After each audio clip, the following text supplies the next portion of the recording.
Ada sebuah aplikasi yang memang aplikasi itu recommended banget dalam memecahkan masalah data hasil penelitian. Apa itu aplikasinya? Aplikasinya seperti ini.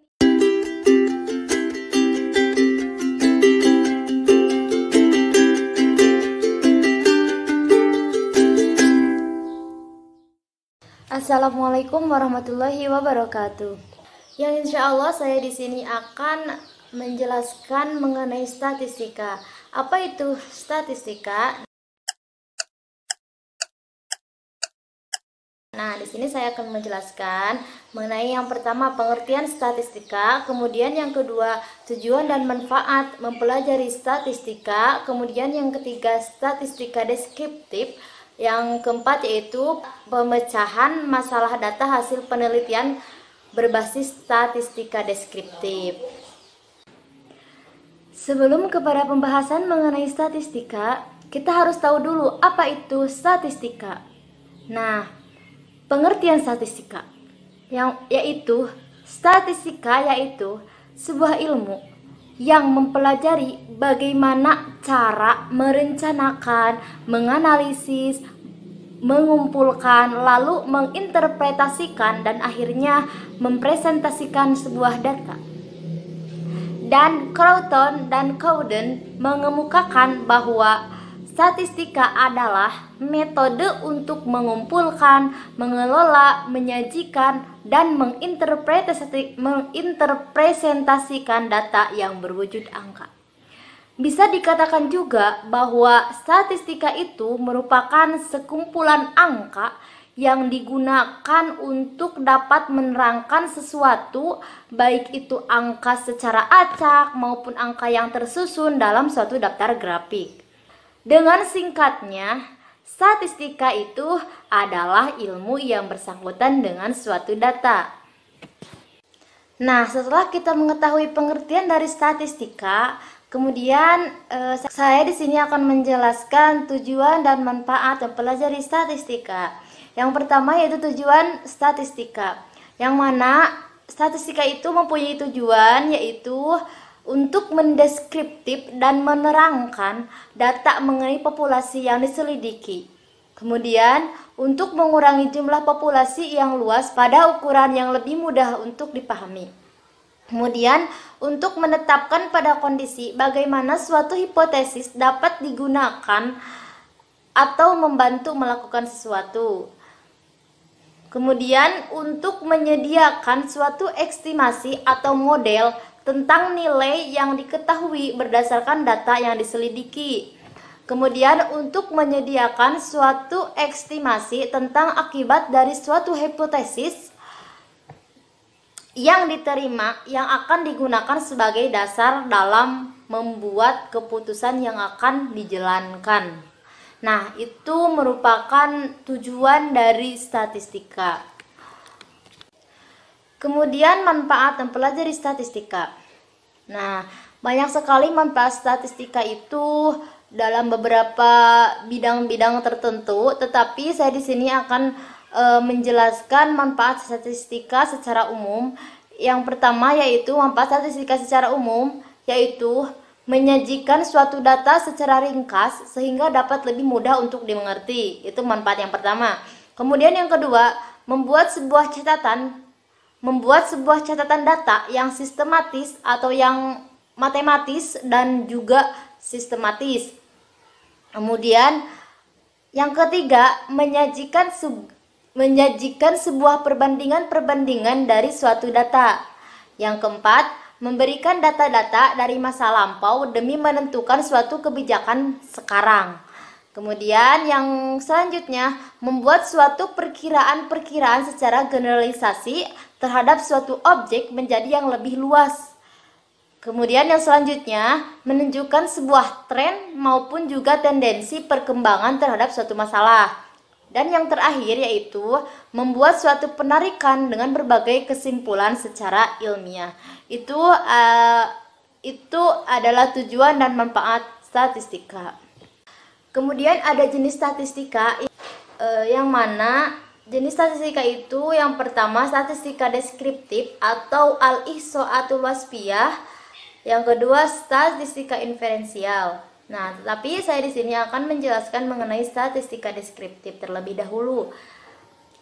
Yang dinamakan dengan statistika deskriptif yaitu statistika yang hanya berkenaan dengan pengumpulan, pengolahan, penganalisisan, dan penyajian sebagian atau seluruh data tanpa pengambilan kesimpulan. Statistika deskriptif itu tidak dimaksudkan untuk pengambilan kesimpulan. Komponen-komponen statistika deskriptif. Yang pertama, tendensi sentral. Yang dimana tendensi sentral itu merupakan ukuran di mana distribusi data mempunyai gejala atau kecenderungan memusat pada suatu nilai tertentu.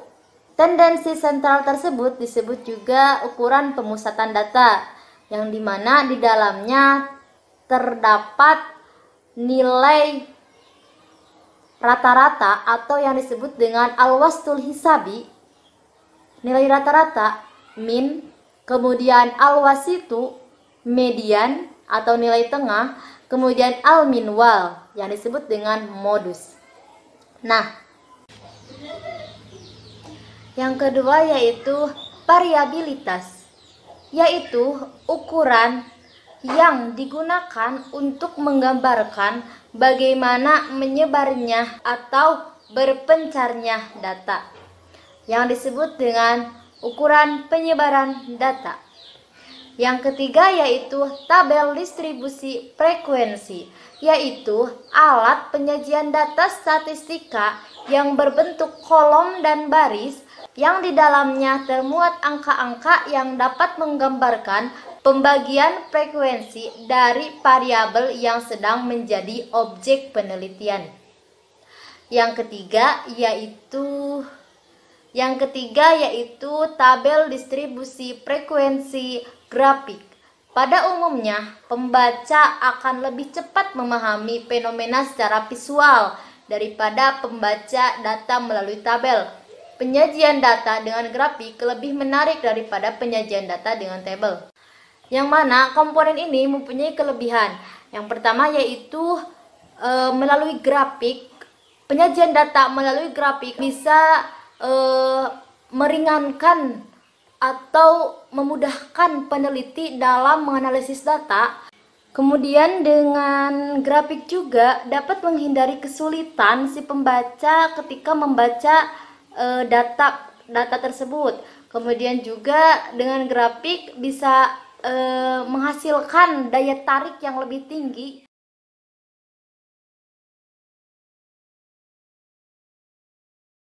Histogram adalah grafik batang yang menampilkan frekuensi data. Histogram berisi ringkasan dari sebaran, dispersi atau variasi suatu data. Diagram garis merupakan diagram berupa garis-garis yang menghubungkan titik-titik antara satu dengan yang lainnya, yang menunjukkan data beserta frekuensinya.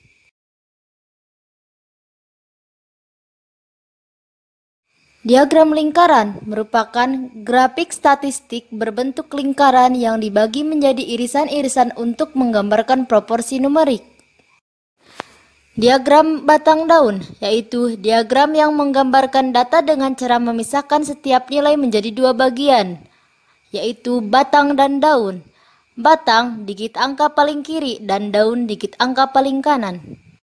Diagram batang yaitu media penyajian data yang dituangkan dalam bentuk batang-batang persegi panjang yang menjulang mengikuti frekuensinya. Diagram pancar merupakan gambaran yang menunjukkan kemungkinan hubungan antara dua variabel dan menunjukkan keeratan hubungan antara dua variabel tersebut yang sering diwujudkan. Kemudian yaitu memecahkan masalah data hasil penelitian. Ada sebuah aplikasi yang memang aplikasi itu recommended banget dalam memecahkan masalah data hasil penelitian,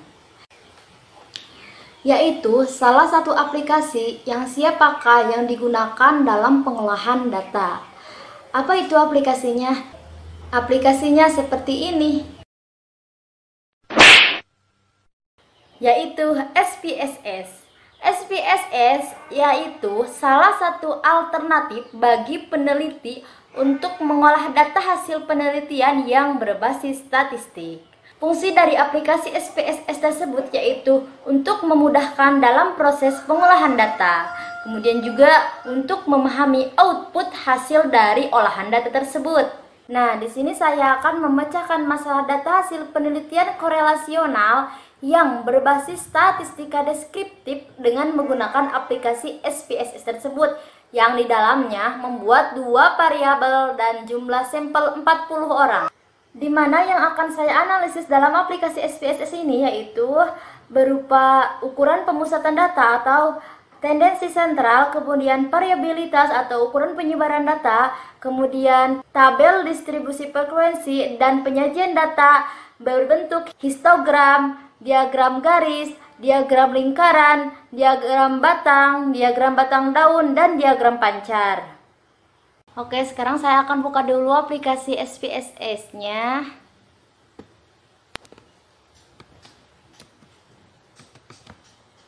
Nah, ini aplikasinya.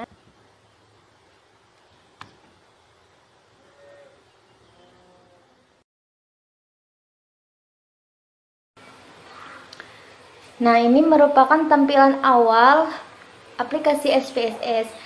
Di sini ada variabel view, ada data view, yang mana sebelum menentukan atau sebelum menginputkan data itu harus tentukan dulu variabel view-nya, yang mana variabel view itu diibaratkan sebuah rumah yang data view itu isi dari rumah tersebut. Jadi sebelum menentukan data view itu harus menentukan variabel view-nya. Nah, di sini saya membuatkan penelitian korelasional, yaitu hubungan kemampuan bahasa Arab terhadap penghafalan Al-Quran. Berarti variabel X-nya kemampuan bahasa Arab dan variabel Y-nya penghafalan Al-Quran. Nah, di mana letak variabel tersebut? Letakkan variabel di kolom name. Sini.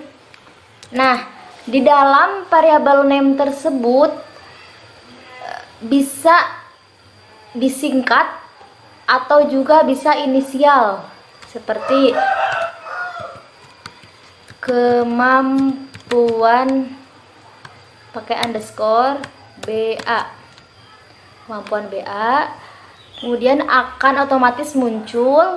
Dan nah, untuk penjelasan dari name tersebut atau variabel itu, di sini harus diletakkan di label, letakkan di label untuk penjelasannya, yaitu kemampuan BA itu apa gitu. Kemampuan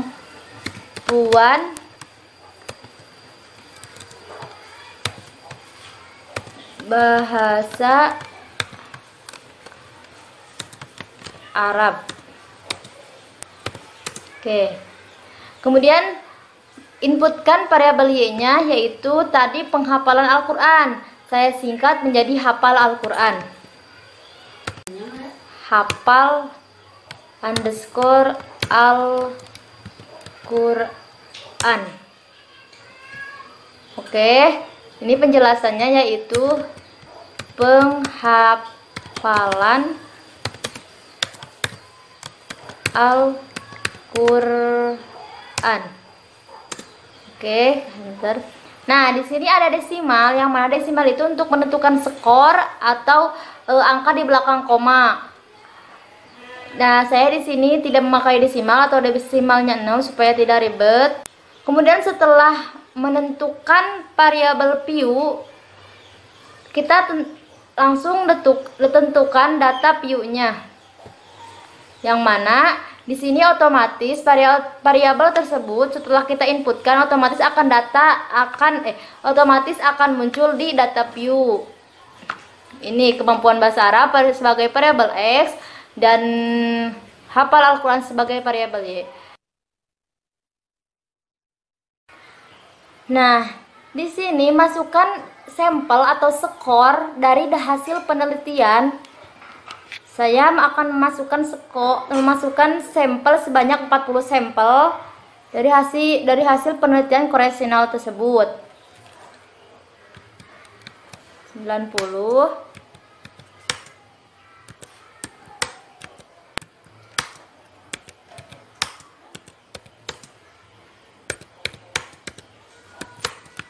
60.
Setelah semua sampel dimasukkan di variabel X, masukkan lagi sampel di variabel Y, yaitu dalam penghafalan Al-Quran, yaitu sampel pertama 70,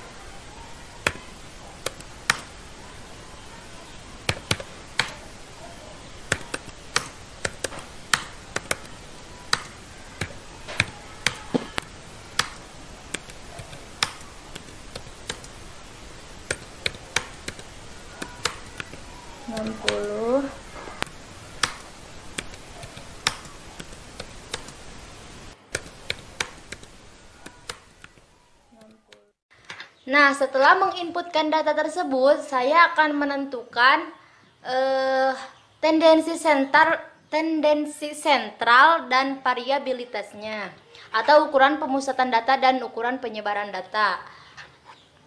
Oke, pertama-tama kita harus ke menu Analyze, kemudian Descriptive Statistic, lalu ke Frequencies. Nah, setelah itu di sini ada dua variabel X dan variabel Y. Saya pindahkan kedua variabel tersebut ke kolom kanan dengan mengklik anak panah. Bisa juga satu variabel, tapi di sini saya menggunakan dua variabel supaya lebih cepat. Oke, kita langsung ke statistik. Nah, di sini ada central tendency yang dimana di dalamnya terdapat mean, median, mode, sum. Jadi di dalam aplikasi ini bisa menentukan sekaligus nilai rata-rata, nilai tengah, kemudian nilai modus dan jumlah. Kita centang langsung. Kemudian bisa menentukan langsung variabilitasnya. Centang. Nah, sangatlah mudah kan? Nah, bayangkan jika lo menggunakan manual itu sangat lebih lama dalam penggunaannya. Nah, menggunakan aplikasi SPSS ini sangatlah cepat untuk menentukan central tendensi atau tendensi sentral dan variabilitas sekaligus langsung otomatis jadi. Oke, langsung tekan continue. Oke. Nah, ini adalah hasil atau output hasil dari analisis data tersebut, outputnya. Nah, bagaimana data hasil penelitian tersebut itu?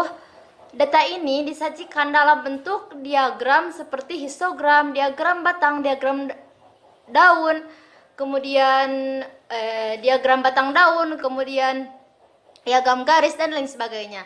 Nah, saya di sini akan menyajikan data-data tersebut dalam grafik tersebut. Oke, kita langsung ke go to variable untuk kembali ke variable. Nah, untuk menentukan histogram, ke menu graph, kemudian legacy dialog, kemudian histogram. Nah, di sini pindahkan dulu variabelnya dengan mengklik anak panah. Tapi dalam untuk menentukan histogram, variabelnya tidak bisa dua langsung, harus satu persatu. Nah, di sini ada pilihan untuk menggunakan kurva atau tidak. Nah, saya di sini akan menggunakan kurva, centang, dan klik OK. Oke.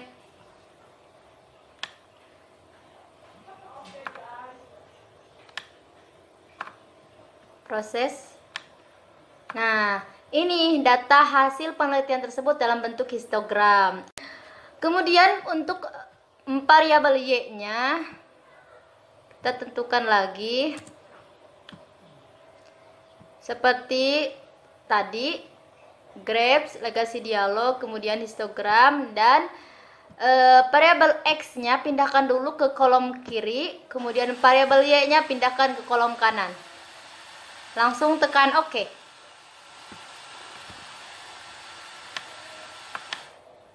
Nah, ini untuk variabelnya yaitu hafalan Al-Quran tadi. Nah, selanjutnya menyajikan data dalam bentuk diagram garis atau line. Sekarang go to variabel terlebih dahulu. Kemudian seperti biasa, graph, legacy dialog, dan pilih line.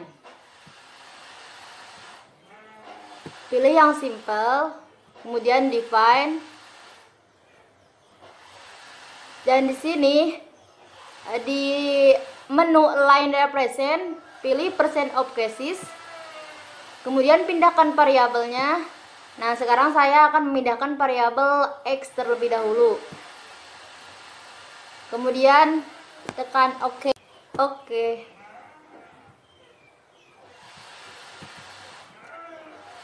Ini diagram garisnya.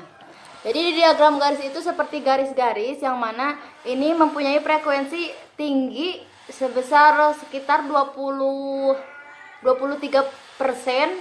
Nah, yang mempunyai frekuensi tinggi itu yaitu nilai 70 atau skor 70 mempunyai frekuensi tertinggi. Setelah itu variabel Y-nya graph, legacy dialog, kemudian line. Simple seperti biasa ya. Kemudian pindahkan dulu variabel X-nya ke kiri dan pindahkan variabelnya ke kanan. Oke. Nah, ini diagram garis variabel Y, di mana di dalam variabel Y yang mempunyai skor tertinggi itu yaitu skor 75, mempunyai frekuensi 20, sekitar 23%. Selanjutnya yaitu menyajikan data dalam bentuk diagram lingkaran. Oke. Ke graphs, menu graphs, kemudian legacy dialog, kemudian pilih PY. Define, dan seperti biasa percent of cases, kemudian pindahkan variabel X-nya terlebih dahulu, kemudian tekan OK.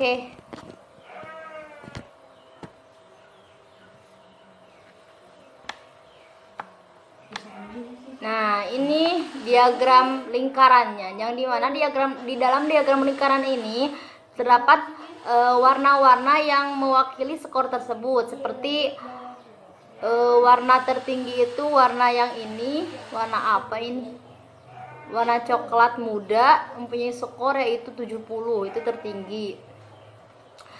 Oke, sekarang kita sajikan variabel Y-nya dalam bentuk lingkaran seperti biasa, graph, kemudian legacy dialog, PY.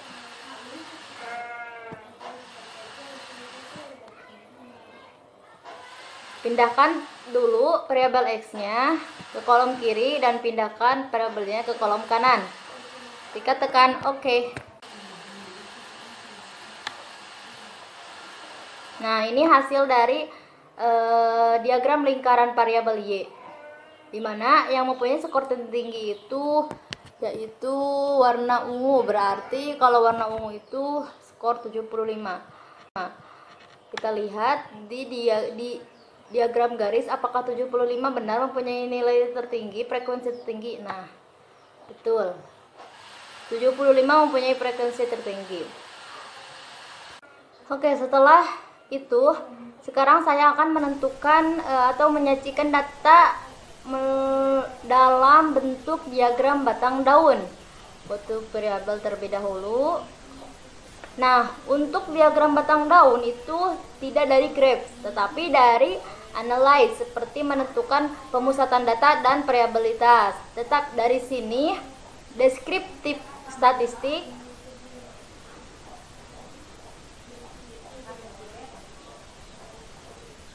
kemudian explore,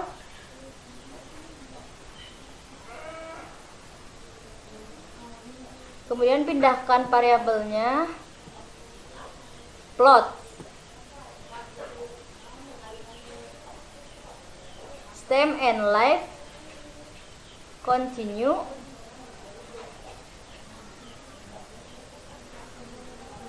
nah tapi di sini di menu box plot itu pilih none, continue, kemudian tekan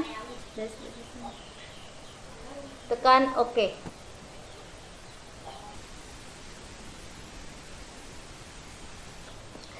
Ini variabel X, variabel diagram batang daun yang dimana keterangannya 6, daunnya kosong, kosong, kosong, kosong. Berarti kesimpulannya atau 6-nya itu ada 1, 2, 3, 4, 5. Berarti 60 ke 1, 60 ke 2, 60 ke 3, 60 ke 4, 60 ke 5. Jadi 6 di sini itu seperti puluhannya, dan daun dan leaf itu seperti satuannya, jadi 60. Seperti halnya 65. 65 itu berarti ada 3, 65, 65, 65. Nah, sekarang menentukan variabel Y-nya. Go to variable, kemudian analyze, deskriptif statistik, kemudian explore, pindahkan terlebih dahulu, plot, continue, dan OK.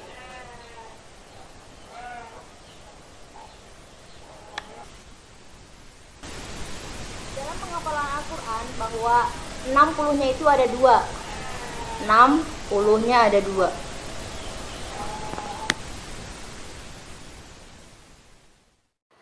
Oke, sekarang saya akan menyajikan data dalam bentuk diagram batang. Untuk variabel terlebih dahulu. Untuk diagram batang seperti biasa ke graph. Kemudian legacy dialog dan pilih submenu bar. Pilih yang simple saja. Define. Kemudian di submenu bar represent pilih percent of cases. Pindahkan.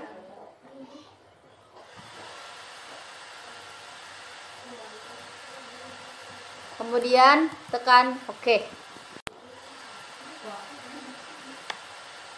Untuk variabel Y-nya biasa graph, kemudian legacy dialog bar, define, dan pindahkan variabel X ke sebelah kiri, kemudian pindahkan variabel Y ke sebelah kanan, lalu tekan OK. Nah, diagram batang seperti mirip dengan diagram histogram, tetapi apa bedanya? Kalau diagram batang itu jadi antar batangnya itu tidak berdekatan, sedangkan histogram itu antar batangnya berdekatan. Nah, berdekatan, jadi berdekatan melekat gitu antar batangnya. Kemudian di dalam histogram juga ada kurva yang melengkung di sini, tetapi dalam diagram batang itu tidak ada kurva. Nah, kemudian di dalam histogram tersebut ada keterangan seperti ini, mean, standar deviasi. Kemudian di dalam diagram batang tidak ada keterangan. Oke, setelah itu yang terakhir untuk menentukan diagram pancar, kita go to variabel terlebih dahulu. Kemudian graph, legasi dialog, dan scatter. Pilih yang simple scatter. Nah, di dalam diagram pancar tersebut itu menentukan dua variabel sekaligus, yaitu variabel X dan variabel Y. Nah, letakkan variabel X di dalam X-axis, berarti variabel X-nya kemampuan bahasa Arab, letakkan di X, dan penghafalan Al-Quran letakkan di Y.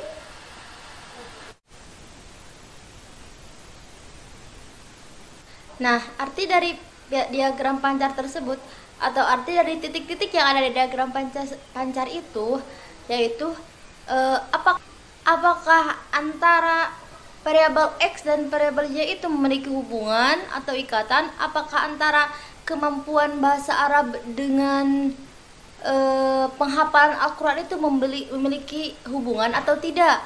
Kemudian apakah datanya itu berkumpul atau berpencar.